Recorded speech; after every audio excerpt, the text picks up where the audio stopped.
hold on. Was there a soul that you lost of an overdose here in the physical? My best friend. Okay, because I'm gonna cry. they're here. She was like my best friend.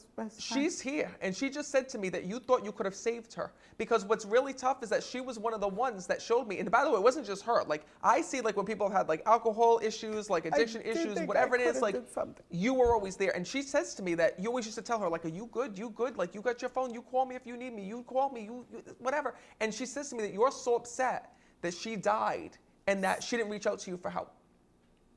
It's so fucking true. She's here.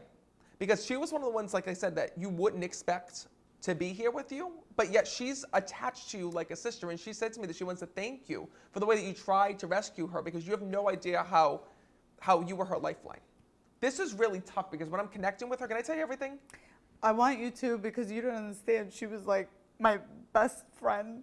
Oh, I know, and when I'm connected with her, she confided in you. And I'll tell you something, that on her outside doesn't match her inside. On the outside, she shows me that she was like strong and like she was confident and she was put together. But on the inside, she was so insecure here in this world. And she had such a hard time finding love here in this world as well, she shows me. She literally is showing me that she went from relationship to relationship to relationship. And she says to me that she was in abusive relationships here in this world. And it really screwed her up from her past. She says that because she just said to me, let her know that I'm in a place where people can't lie to me anymore. Does she know how much I miss her? Oh, she absolutely does. Yeah. But what bothers me so much about this too is, do you know if she was mixing prescription medication, like medication that she was prescribed? I don't know if she was mixing, but okay, so I don't. Here's what I see. Let me tell you, because that's what you pay me me for, even though today's on me. She says to me, she tells me that her moods were up and down, up and down, up and down, like here in this world. Like, she shows me she was like all over the place. And I feel like when I'm connecting that she did get diagnosed with either depression or something like that, or like some type of anxiety, because when I'm sensing her and feeling her thoughts just used to spiral. Yeah, well, yes, that's true. But what bothers me most about the way she died was, I don't believe it had to be accidental. There's no way. I don't know if, No, I know it was. I can tell you, I know it was accidental. I know when I'm speaking to her, it was accidental. And she texted me right before, and then when I text them back, it's like she died like the exact same time, and it bothers me all the time. It always bothers me, that text message, because I didn't get to, like, I don't know if I didn't get to text her back quick enough. I was like, I didn't know she was dead. And, you don't understand how close we were. Like, we were inseparable. And then, I ended up getting married and having a kid, and things changed, but she went through a hard time. I'll tell you, she's like a guardian angel watching over you. You have no idea how beautiful she was. And when you say she was insecure on the inside, yeah, but she had no business to be insecure ever. But that's how she felt. And you know what what's so beautiful is that, like, this is what's so amazing about being a medium, right? Is that when I'm connecting with her, when she was in this world, her inside didn't match her outside, right? She was so beautiful and confident and like looked so amazing on the outside. On the inside, she was just, crumbling, but with, anxiety and fear and worries and all of these things. And, in the afterlife, she does look the same inside and out. And that's what she wants you to know now. And she's watching over you because, she looked up to you. She looked up to you as a big sister. You were her family. You were her everything. So what's so beautiful is that she says to me, she's been watching over you since the day she died. Whoa. And you use her. Wait a minute. She's telling me you use her like she's an example for you. Like that. She tells me you're always telling her story. Like you're telling people like that you meet who are like having issues with like addictions or things like that. Like I lost my best friend this way. Like you need to stop. You need to stop doing this. Like you have these private conversations. She tells me. I do that. Like every time, because people would say to me, I talk about her and think about her all the time, but I will tell you one crazy thing. I have a photo of wait her. a minute, hold on as well, because she won't shut up when I'm connected with her. She's also like telling me like back when you were younger with her, did you all used to like wear each other's clothes, like change clothes with each other?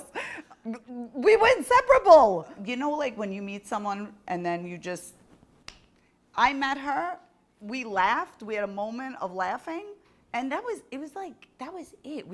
always together. If you saw me and she wasn't with me, it was just not, it was unheard of, you know? So we were always together. Again, our lives and our paths, you know, took, we got older, but it was still like family. But hold on, something's coming to me here. She's also telling me, because souls will talk about things that you regret or things that you're upset about, and you keep saying, like, why was no one checking on her, or why was nobody there? It bothered me so much. But this is weird. Wait a minute. Was she found, like, face down?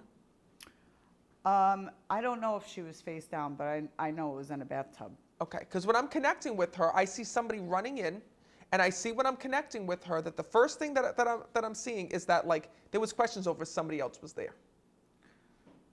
Well, what's bothering me is she was spiraling so much prior to that, and you know, to me, I felt like you know, when someone passes away, you always feel like what you could have, should have, and those things always bother me. The phone, the text makes me crazy because it bothers me. I said sorry to her. I was in a kitchen with all my friends. We were talking about her. The fucking table just literally went boom, and this is in front of 12 of us. And everybody just stood there frozen. I just looked. And then when I was talking about her in my kitchen, I have a photo of it. Right, a huge white, it looked like a light bulb, but floating. A light bulb in my kitchen, fucking floating right there. I took my phone. An orb.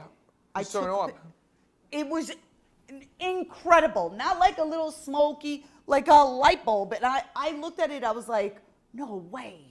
And I took a picture of it, and it's so amazing. And I was like, holy crap. I was showing like everybody I know. I said, look at this picture. They're like, that was right in front of you. I said, yeah. In August, my best friend, the one who said that was here, she, like growing up, I used to tell about dreams or whatever, and she would meet a guy and be like, if you have like a dream that he's cheating or something, don't tell me, I don't want to know.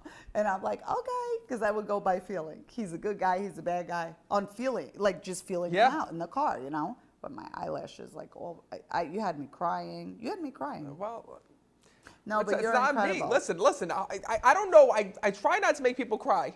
It's hard. Happy tears. Right? It is happy tears. And I want you to tell me what's in this book, like what it's about. So this is all about, believe it or not, spirit regrets from the afterlife. So when souls leave this world, they actually go through their life. So I don't know if you've heard of this. Actually, have you ever heard of the life review? No. Oh, then we're going to talk about this. So the life review is something that every soul goes through. Whether you're a cat, a dog, a person, a child, every soul goes through it. And basically, memories are stored in two places. They're stored here in our brain when we're here on Earth, and then they're also stored in our soul. So when we leave this world, we go through every moment of our life, from the moment that we're born to the moment that we die. We see the people that we've helped, the people that we've hurt, the people that betrayed us, the people that were lying to us, the people that were secretly rooting for us. We see the good things that we did, the bad things that we did, and we also see how our life would have been different. Like what would have happened that night if your friend didn't do what she did, right? What would have happened if we married our high school sweetheart versus our husband or our wife? What would have happened if we didn't have children? So all of that happens during our life review. And it's during that life review that we learn one thing. We learn the purpose of our life and the lessons that we were supposed to learn while we were alive. So earlier you asked me, I wonder if I can just know my purpose or know why I'm here. Well, at the end of our life, we get to talk to our spirit guide and our guardian angel and figure that out. But in the meantime, you also reflect back on your life and you realize how your life could have been different, and also you take all of those lessons that you've learned and you use it to help people here on Earth. So it's called The Life Review, and I wrote this book. Yeah, I wrote this book called. That's really the coolest thing. Don't Wait Till You're Dead for one reason, because it's Spirit's biggest regrets that we can use to shape our life now. For example, 100%, I can tell you that souls that pass of suicide are one of the ones who come through the most regret, because during their life review they see, oh my God, if I stayed alive for just 3 more months, 3 more years, 1 more year, my life would have been so different. It didn't have to end this way. And today, actually, believe it or not, I was talking to Gail King, and we were having this conversation off air, and she was telling me, you have no idea, there was people that she knew that, unfortunately had tried to commit suicide and failed, thankfully.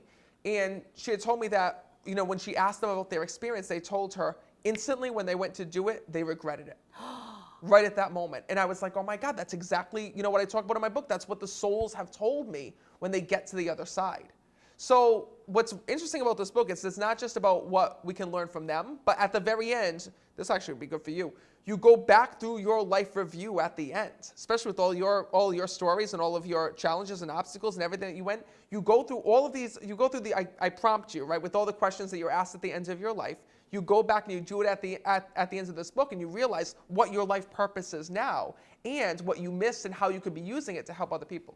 That's what it's like. That's what it's like. That's incredible. That's what it's like in How the end. did you think about that? That's what it's like in the Like, what the that's fuck? what- How did you think of I didn't think of it. I didn't think of it. He told me this. I know, but that's awesome. That's That's awesome. like, wait, we're That's gonna ask. I'm different. gonna say this for your fans because I know your fans probably saying, do you know how many people write to me on social media? Okay, especially now that we got the TikTok. Okay, they go on the TikTok and they say, "How do you know this?" I'm like, I'm a psychic medium. My church said, "Yeah, but how do you know this?" Because I'm the psychic medium. My church said they fucking tell me, right? They're like, "Yeah, but how do you know?" Because I talked to people who had died and they showed me this is what happened when I died. They right? just, you That's know what, how. it's hard. People really don't understand. You know what? I feel like if it doesn't happen to someone or they don't have the experience, they're not going to believe it. Okay, so that's what you put all together. So when you read it, it's kind of like life lessons on what to do, what you don't want to Why'd you say regret you doing. put it all together? I don't That's know. how I that's feel how you like put it the all way together. That's why you wrote it. No, Oh. meaning like you did that to help people. In a way, the way I'm looking at it, like the way you explain the book, it's kind of, I can't wait to read it, but because it's kind of like don't do things you'll regret not doing. Right. Right? Or if you want to say, I love you to your mom, say it. Do You're all right, these yes. things, just even if they're simple things. Look for the hidden meaning. Right. Look for the underlying lesson. All of those things. I love you. Thank you for coming and reading me. Like, that was awesome. And explaining to me everything helping me try and figure out how things are possible. And, I'm a believer, I live it. But I think you are amazing. MattFraser.com. Check it out.